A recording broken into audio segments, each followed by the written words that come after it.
So Kwankwaso had decided to withdraw from Tinubu's government of national unity. Wow. Kwankwaso is actually the presidential candidate and the leader of the new Nigerian People's Party, NNPP, from Kano State. Okay. I know that Kwankwaso sometime during the campaign period late last year to early this year, boasted that it's better than Peter Obi and he will rule Nigeria. Boasted and boasted. Now, the election has come and gone, and he's nowhere to be found. Apart from Kano State, he didn't really secure meaningful vote anywhere. And now that the table is turning, he has been trying to see how he can get involved with Tinubu to run Nigeria. And now he has made a U-turn again, giving reasons why he is no longer going to support Tinubu's government of national unity because of the way Tinubu is recruiting different kinds of people with corruption issues.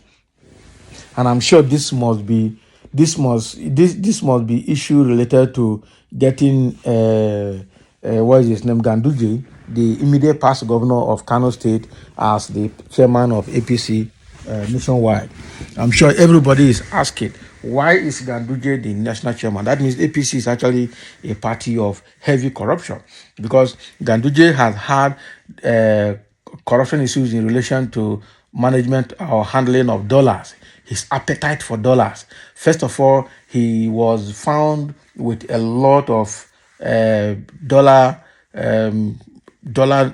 denomination, I think in his house or so, and his office. And from then, his nickname Gandola since then. Now, while in his office, as he was leaving, a corruption case also came for his interest in all the contracts that involves payment in dollars and taking bribes and the kickback from contractors and from all of that. So, with all the corruption cases on Gandola, the Tinubu government still saw him as the best to become the national chairman of APC. Okay, so with the way Tinubu is recruiting people that have corruption cases, that is why Kwankwaso now had decided to withdraw from him. Let's see what more that Kwankwaso and NNPP will have to say. Rabiu Musa Kwankwaso, former governor of Kano State, had decided to withdraw from the proposed government of national unity led by President Bola Ahmed Tinubu.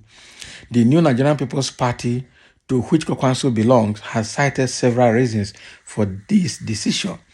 These include concerns about the involvement of individuals with corruption allegations and what they perceived as anti-people policies of the government.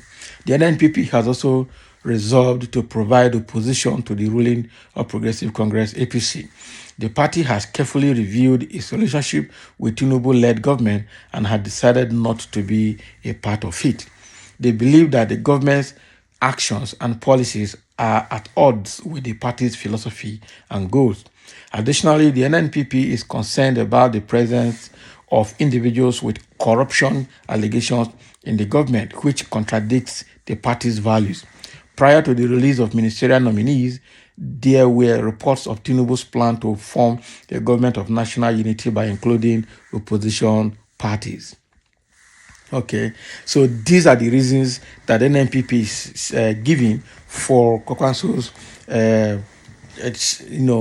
withdrawing from Tinubu's government of national unity because of the kind of people he's getting into power. Yes, if you look at the cabinet that Tinubu is forming and look at the key people in his cabinet, in fact, this cabinet is even worse than Buhari's cabinet. That is the truth.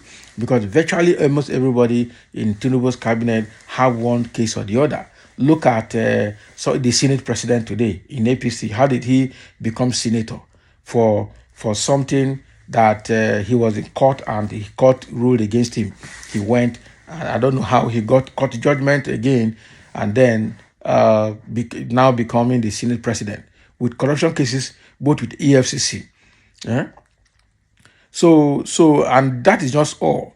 Look at Ganduje, the former governor of Kano State, coming to become the APC National Party chairman. This is against speaking to the statement that Adams Oshomole made in 2019 campaign that everybody should come to APC, that no matter how big your sins are, when you get to APC, your sins will be forgiven. So if you look at everybody that Tinubu has involved in his cabinet, they all have one corruption case or the other. And I'm sure this is the reason Kwankwaso and NNPP are trying to say they're no longer part of Tinubu's led government, because all the policies they are making are also anti-people's policies and also against the values of NNPP. So they're no longer going to be part of that. But I'm sure if you look on the ground, you can see that joining government with APC, where Ganduje is the APC national chairman, is not going to look well for Kwankwaso the way I look at it. Because we all know the controversies that have been between Ganduje and Kwankwaso in Kano State. And they've been utterly against each other, even though Ganduje succeeded Kwankwaso as governor of Kano State. But then it didn't go down well with all of them. And even Kwankwaso was was in PDP before he broke out to form NNPP and thought he could lead Nigeria as president, but he didn't go anywhere in his vote. Okay, so there must be a political undertone between his relationship and Ganduje's relationship, coupled with the fact that having people like what is his name, Wike, that had been fighting PDP from onset, and both Wike and Kwankwaso also were former member of PDP, even though Wike is still in PDP but working for APC. Kwankwaso pulled out of PDP completely, but they have their root. Both of them have their root in PDP, and I'm sure will not be friends when it comes to national or party issues when they meet on national matters. So that is what is coming from Kano State. Let's see a few comments coming from a few individuals about this matter. Somebody says, simply put, he cannot work in government whose party's national chairman is Ganduje. Exactly what I said. He can't work with APC, whose national chairman is Ganduje, that has been having issues with him right there in Kano State. Somebody said, God bless you. That is just the reason. More so, they are still contesting the election that brought Abagida as governor of Kano State in court. Okay, God bless you. That is just the reason. More so, they are still fighting that election outcome in Kano State. Kwankwaso has no character. He is power drunk and unsteady.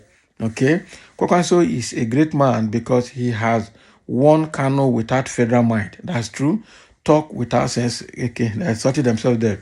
Somebody said Kwankwaso is very proud. Okay, pomposity is very rooted in his blood. You claimed someone is corrupt. I ask you, were you not also a product of corruption?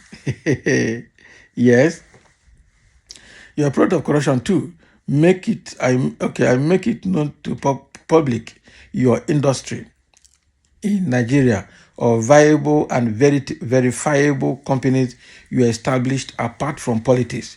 Can you survive? No. Let it be known to you, Kwankwaso, that your pride, pomposity can never help your ambition of becoming president of this nation. Okay? And your Lone Ranger political activities will take you to nowhere, rather total political disgrace and disappointment. That is what somebody is firing at Kwankwaso there. Truth, if the man Kwa has shown egos and worked with Labour Party, the president would have reached him through there. Abi, now because he is corrupt, then people with blueprint of corruption history should be allowed to hold position in the country. Is that what you mean? Okay, that's a big question. That Kwankwaso is corrupt does not mean that Tinubu should use men of high corruption cases to be in the affairs of the nation. Somebody say, "Chai, big lie." I don't know why Kwankwaso and his followers never accept the truth. Kwankwaso has been lobbying to get position in Tinubu's government. Can you imagine? So why is he turning back now to say that he's no longer a part of that government of Tinubu? So that is what is coming from NNPP and from Kwankwaso, that giving reason why Kwankwaso can no longer work with APC. But a lot of insiders have seen that he can never work with a party that has Ganduje as its national chairman. Let's have your comment as well for sharing on this Kwankwaso's case with APC.